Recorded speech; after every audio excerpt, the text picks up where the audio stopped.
Name is Clayo M. Martin. I go by Bob. Born in Arnegard, North Dakota, December 20th, 1926. My father was a farmer. Depression years. I'll never forget, I had to have an auction and sold off everything. Horses that he had rounded up as wild horses in Montana and broke those and trained them to be farm horses. Never forget the auction when he cried when he had to sell his horses. Had been in the dairy business, and this was in, again, war years. 1941, World War II began. We ended up going broke at that time also, but at that time I was 17 years old, up to my 18th birthday. Eligible for the draft at that time. And so I and other friends of mine joined the Merchant Marine, was transferred to Catalina Island for our basic training. We completed our basic training there, moved into San Francisco, was there for a few days, and then ended up being transferred to Portland, where my family lived at the time. And I was there for a few days and then was assigned my first ship, a tanker. My job was to run the boilers. 4 hours on, 8 hours off, around the clock, 365 days a year. Frankly, I enjoyed that work. It was very responsible, demanding. The war could never have been run without the merchant fleet.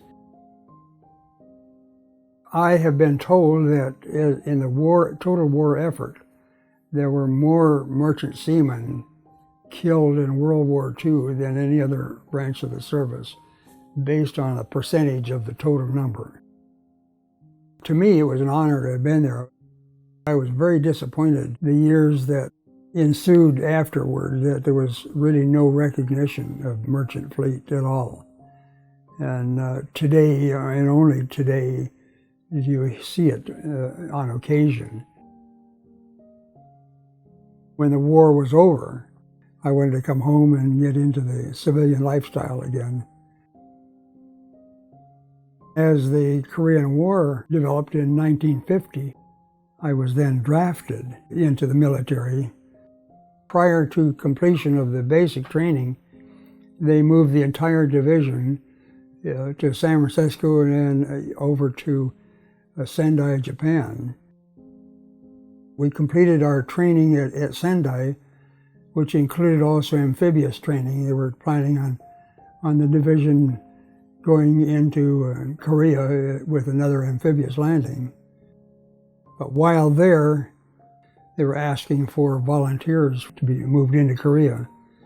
I volunteered for that and was moved then into Korea, assigned to the 7th Infantry Division, 32nd Regiment, and I went in on Heartbreak Ridge there.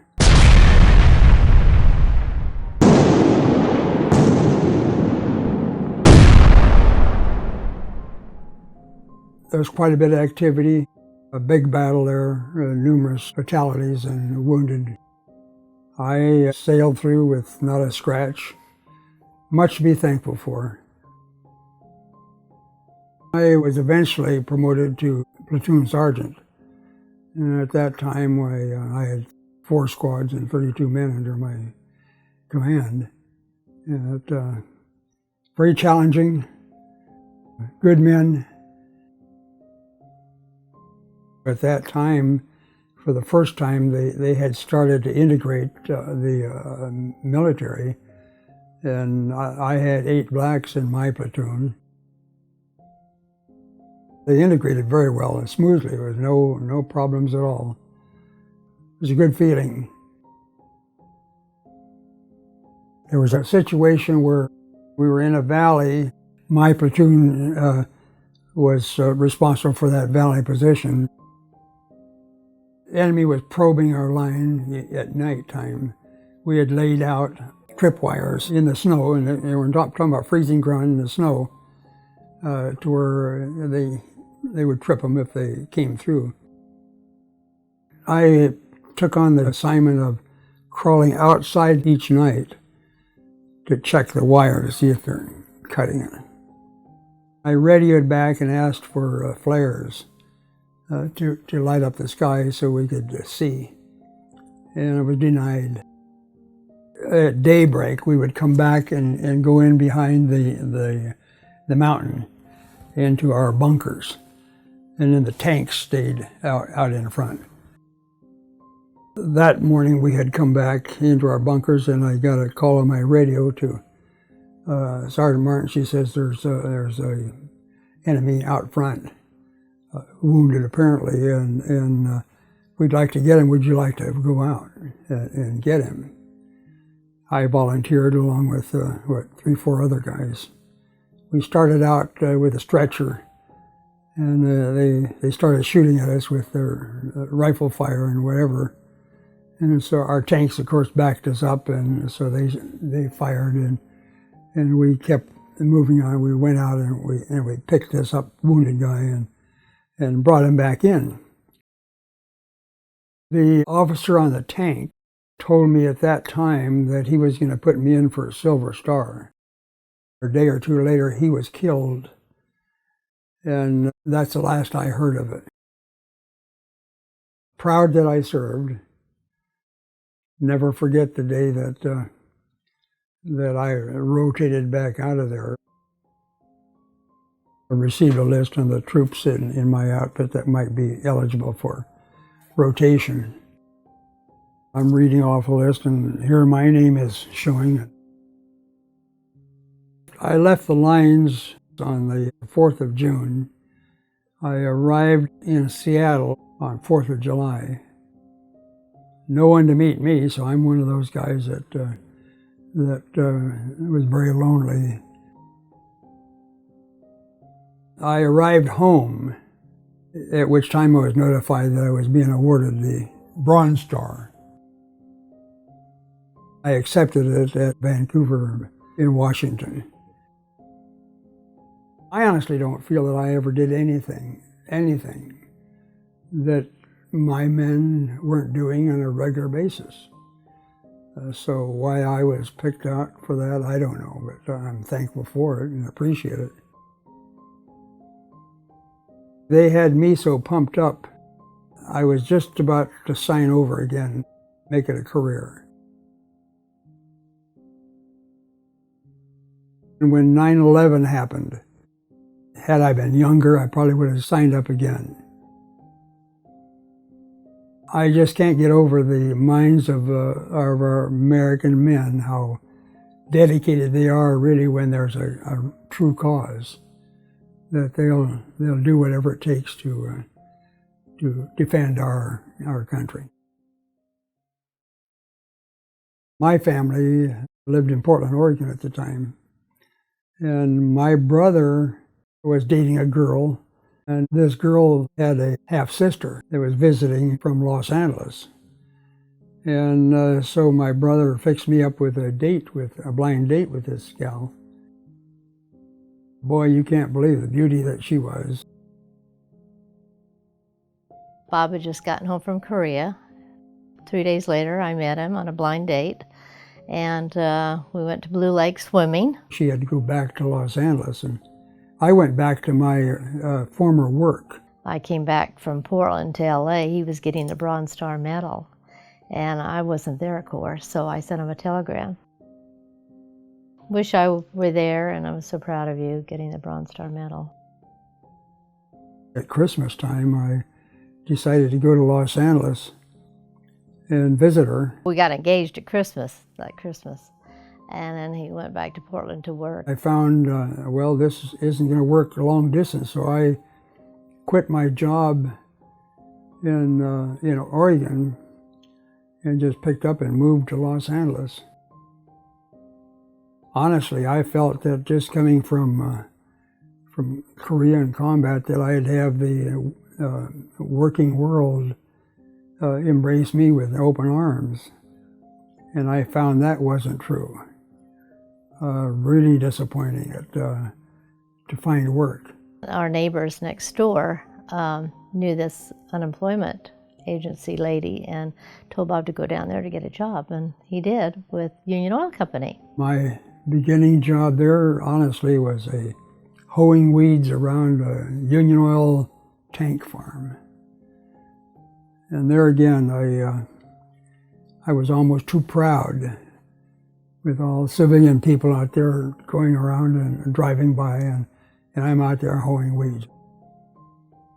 I swallowed my pride and continued on in a few days where they moved me off. I guess I got all the weeds hoed, and they moved me into the facility, and I gradually promoted or worked into different phases of the job. I finally ended up in management and spent most of my 38 years with Union Oil Company in management positions. I missed one day work in 38 years, so that's my record. I ended up marrying, of course, while I was initially in that job. We got married in September 1953 in Los Angeles. During this time, we have 2 children, a son and a daughter. Jeff was born in May of '56, and Tammy was born in '59. 61 years has just flown by, and I really can't believe it. It's been a blessing. God's been good, I can tell you that. God's been good. He's been with me during my entire life. I couldn't ask for more.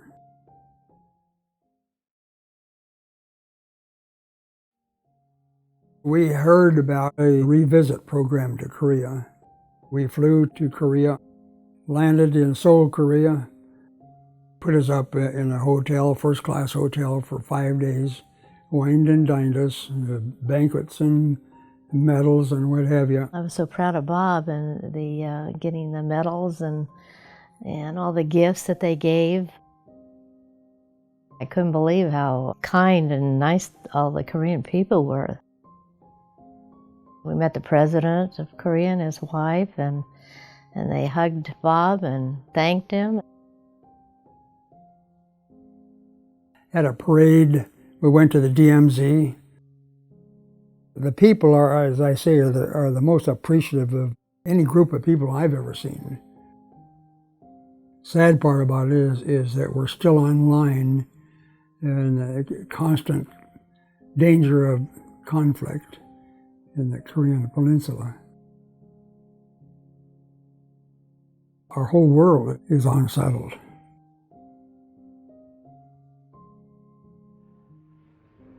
Kern County on their honor flight program is just above and beyond the effort they put into getting these veterans back to see our memorials in Washington, D.C. I, of course, was fortunate to go on the second flight. I took my son on the trip to Washington, D.C., and made it very special for me.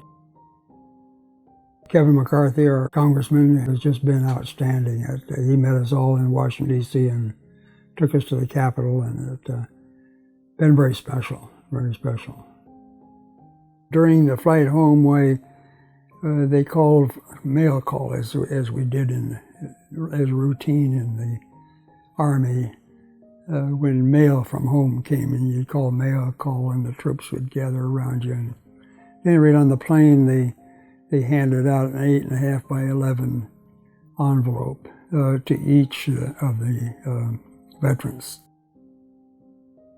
Inside the envelope was letters written by students here in Bakersfield, thanking the individual for their effort in the war effort. The most touching for me was the crowds that met us as the planes landed there, and then again coming home. When my son and I landed and got off the plane here in Bakersfield, I didn't know that my family was all going to be there. He didn't know that our grandsons were going to be there, and our grandson's wife, and then their two little boys, our great-grandsons. So Bob was really surprised. I had none of that when I came home previously. Coming home from the Merchant Marine, you just got off a ship. In my last ship, I got off in Long Beach, and I got a Greyhound bus and just went home. In the Army, as I say, I got off and I was standing alone, and there were many that had somehow communicated, and family and friends were there, but it's a terrible feeling to be alone. It's the coming home part, that people welcome you home again and thank you for the job done. It really choked me up, it really did. So I think that's what the troops are finding, it's some closure for whatever they've gone through. It's recognition. They've got to have something. Been a long time coming.